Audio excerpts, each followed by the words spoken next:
오늘도 주님 앞에 나온 여러분들에게 하나님의 평화와 은혜가 충만하기를 소원합니다. 자, 오늘부터 다음 시간까지 두 번에 걸쳐서 제목을 읽겠습니다. 시작. 약점을 강점으로 바꾸는 비결. 일본말로 해볼까요? 요아미오 지오사니 카에로 코츠. 다 같이 읽겠습니다. 여러분이 여러분을 부르심을 받을 때 그 처지가 어떠했는지 생각하여 보십시오.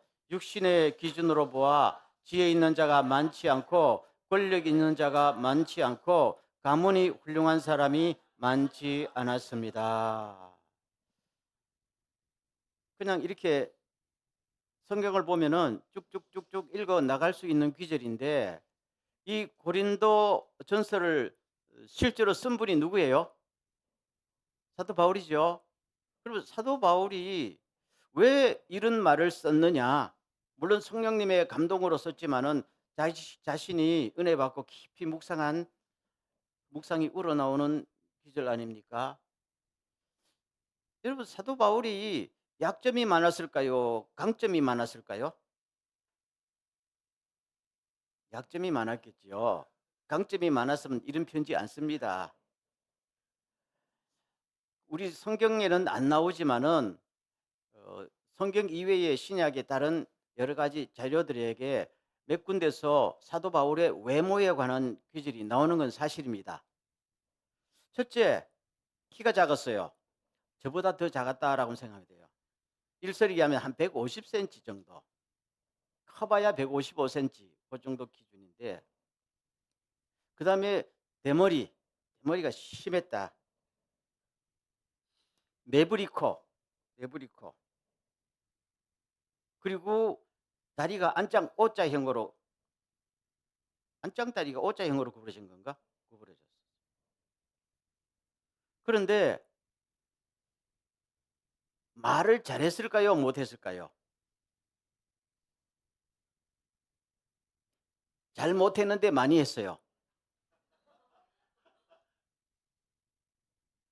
그래서 전도하러 갔을 때 바나바와 같이 갔거든요. 바나바는 사람들이 보고 제우스라 그랬던. 제우스라. 사도 바울은 뭐라 그랬어요? 헤르메스다. 헤르메스는 말을 많이 하는 제우스의 메시지를 전달하는 사람이야. 그러면 누가 풍채가 좋게 생겼을까요? 당연히 제우스지요. 다. 바나바는 딱 서면은 풍채가 좋았단 말이야. 근데 계속 쉴 새 없이 열정이 있으니까 막 말을 하면서 하는데, 그러다 보니까 두들겨 맞는 건 누가 더 두들겨 맞아? 말 많은 놈이 두들겨 맞는 거야. 그런데 다른 그 고린도서에 보면은 사도 바울이 나는 말은 잘하지 못하지만은 이라는 말이 나옵니다. 글은 내가 잘하는데 말은 잘 하지 못한다. 아까 제 말이 맞죠? 말은 잘하지 못하는데 많이 했단 말이에요. 가슴이 뜨거우니까. 인물이 잘생겼을까요? 못생겼을까요? 물론 못생겼겠죠. 근데 치명적인 게 뭐가 있었을까요? 불치병이 있었어요. 불치병. 근데 하나님께서 그 기도를 암만 해도 안 고쳐줬거든요. 그럼 자기가 이 수많은 약점을 안고 살았잖아요. 그러면 이 약점에 대한 자기 고민이 있었을까요? 없었을까요? 엄청나게 있어요. 결혼했을까요? 못했을까요? 잘 모릅니다. 사생활은 밝히지 않은데, 그러나 상식적으로 유대인들은 15세, 16세 되면은 남자들 다 결혼합니다. 거의 다 결혼합니다. 그래서 찬반 양론이 있지만 제 개인적인 생각에는 결혼을 당시에는 거의 다 해요. 그렇지만은 아마 자기 가정 생활을 제대로 못했을 가능성이 많다. 저는 그렇게 추측합니다. 불행한 사람이죠. 그래서 그 모든 고민을 나중에 신앙으로 소화시키면서 고린도 교인들에게 이 메시지가 나오는 거예요. 그럼 오늘 우리들에게 주시는 굉장히 중요한 메시지입니다. 자, 보세요. 여러분들이 부르심을 받을 때 처지가 어떠했는지 생각하십시오.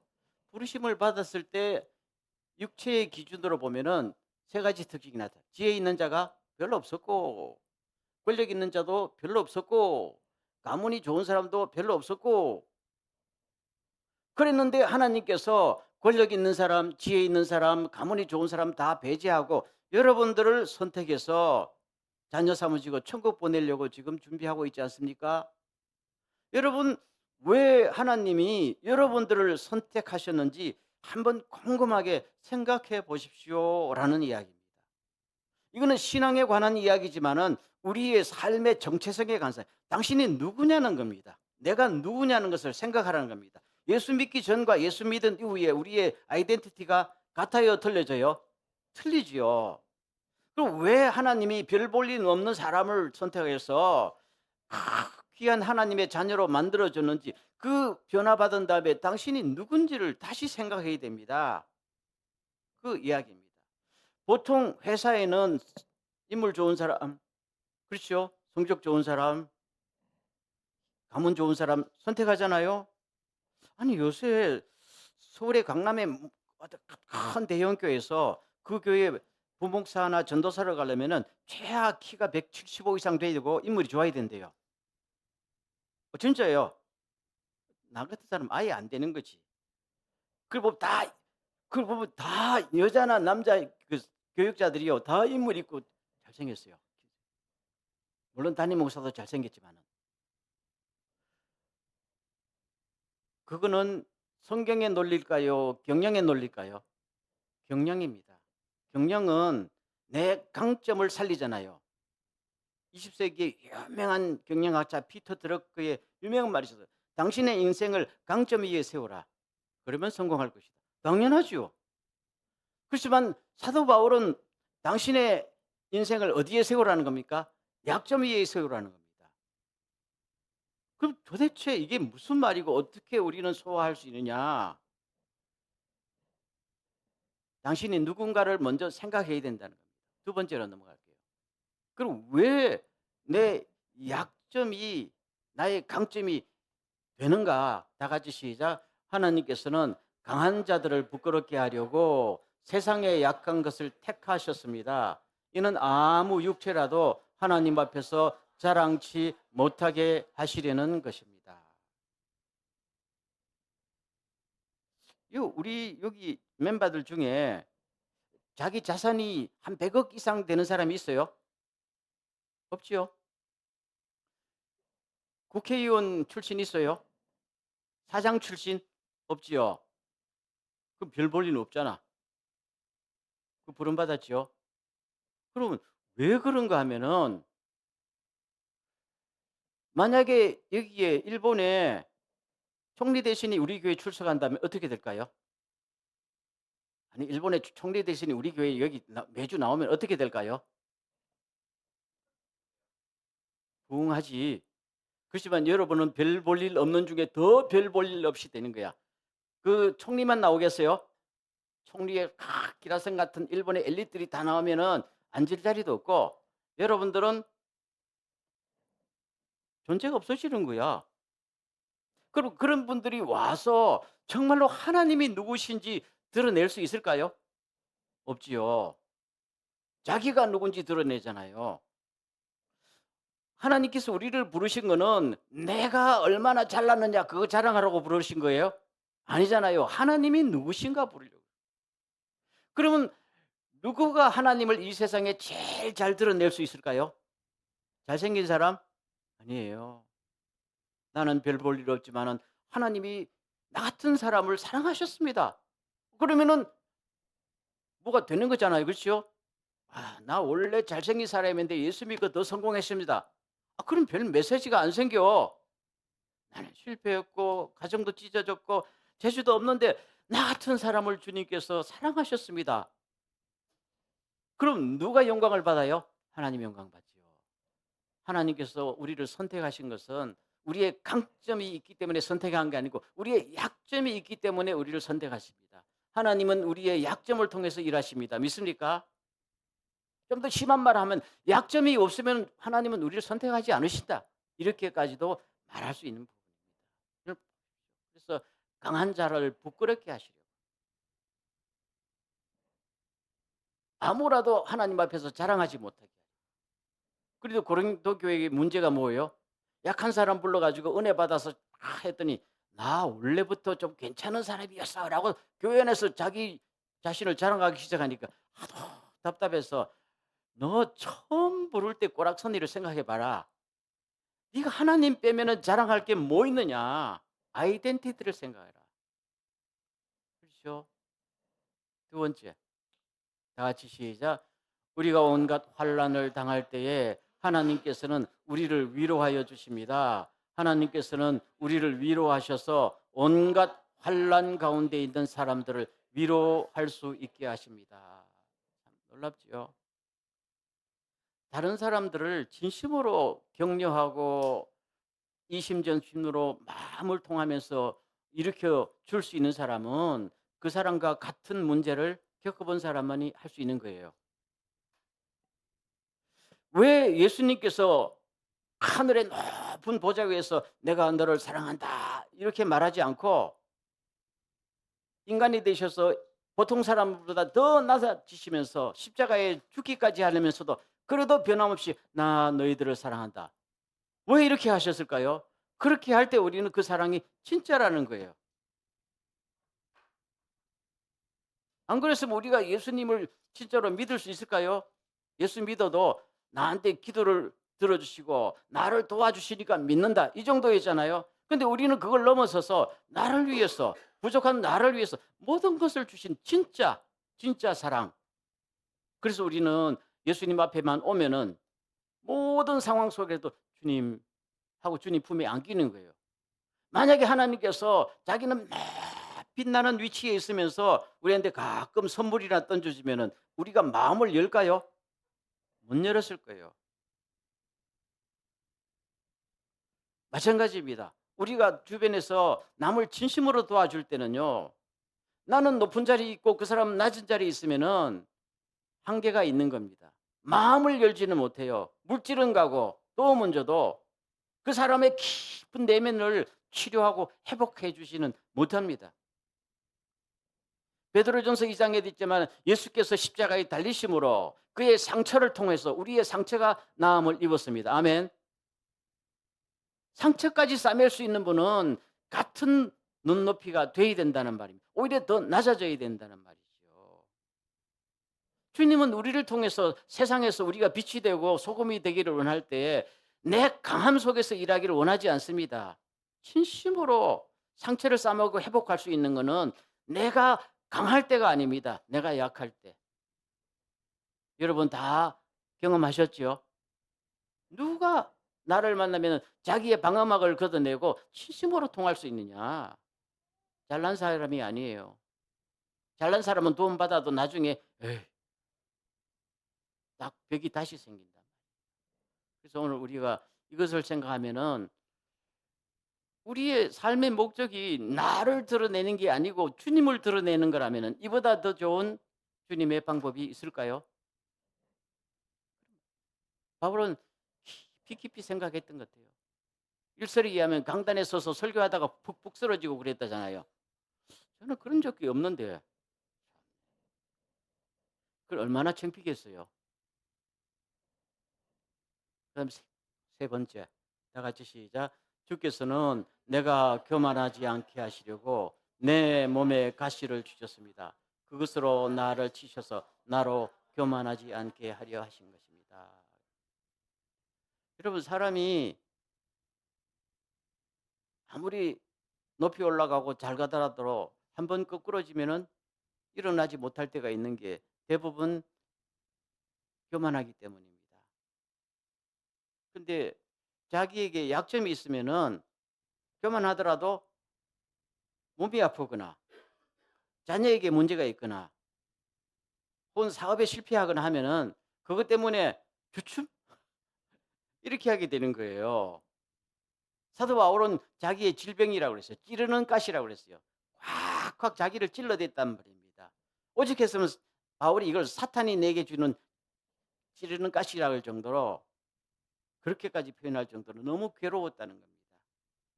그런데 이것을 고쳐달라고 세 번이나 간절히 기도했는데 하나님께서 야 니는 그게 있는 게 나아. 이랬단 말입니다. 사람은 아무리 성령 충만하고 아무리 해도 조금만 형편이 좋아지면은 교만해지고 교만해지면은 은혜가 보이잖아요. 여러분 교만하다는 말이 뭔지 알아요?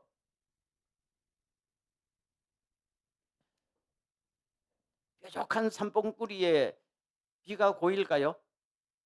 안 걸려요. 안 고여요. 하나님의 은혜를 받으면은 내가 뾰족한 산봉우리가 돼서는 절대로 은혜가 쌓이지 않고 골짜기가 돼야 됩니다. 그 나를 골짜기로 하나님의 은혜를 더 많이 더 깊이 담을 수 있게 하는 게 나의 약점이라는 이야기예요. 그걸 깨달은 겁니다. 아, 내가 약점이 있기 때문에 은혜가 더 깊이 더 넓게 내 삶에 고이고, 그리고 또 그 받은 은혜를 쏟아버리지 않는 나를 지키는 방어막이 되고 있다라는 깊이 깨달은 겁니다. 그것을 안다면 주여 그냥 괜찮습니다. 이제는 고쳐달라는 기도 안 하고 참으면서 살아보겠습니다. 이렇게까지 자기 자신을 갖다가 소화를 시킬 수 있는 사람이에요.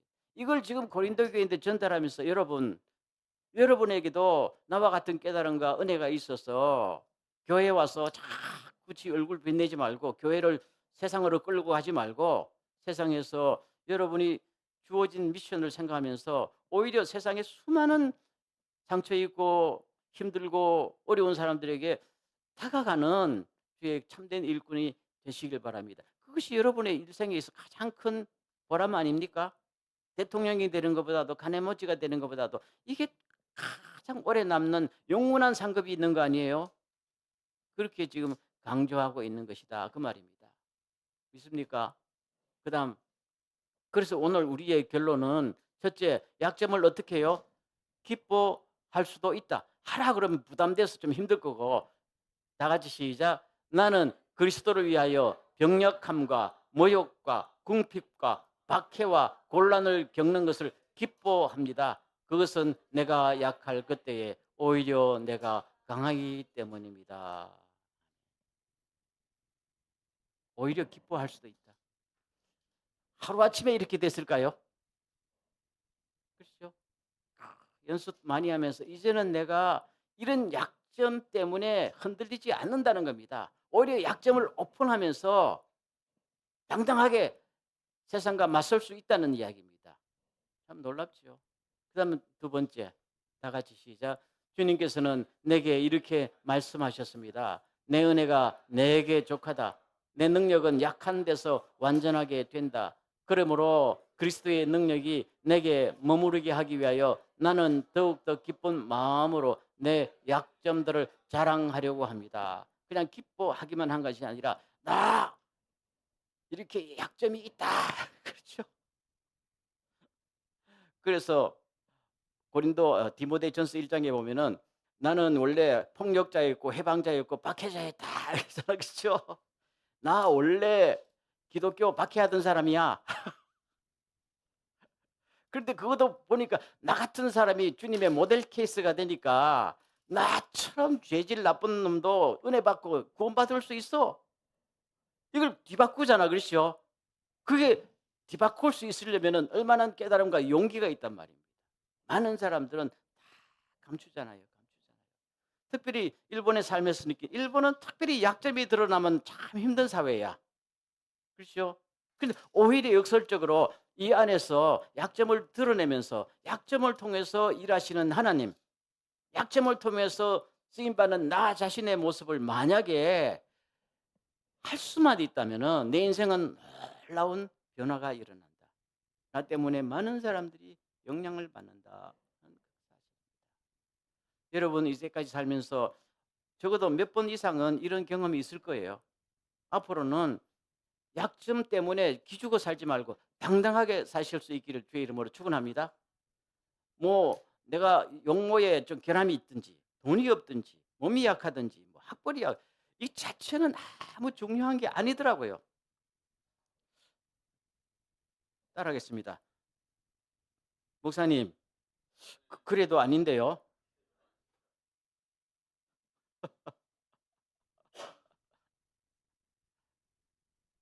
세상은 강점 위에 세워야 됩니다. 그러나 주님은 우리의 약점을 통해서 일하십니다.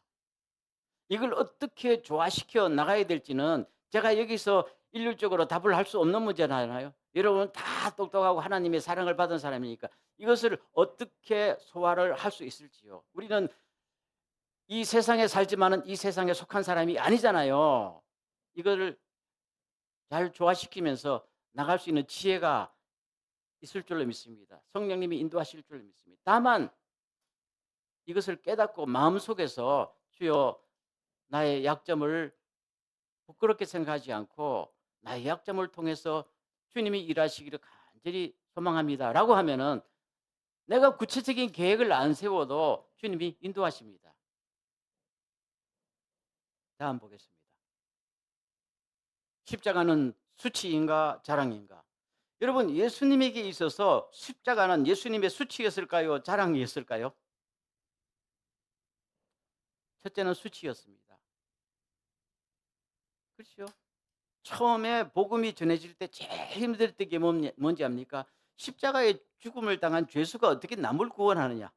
말이 돼요, 안 돼요? 말이 되잖아요. 자기도 구원 못하고 십자가에 죽었는 사람이 누구를 구원한다는 거야? 그렇잖아요. 이 당시에는 많은 사람들이 돌을 던지고 침을 뱉었지 않겠어요? 한 명도 예수 참 값진 죽음을 죽는다.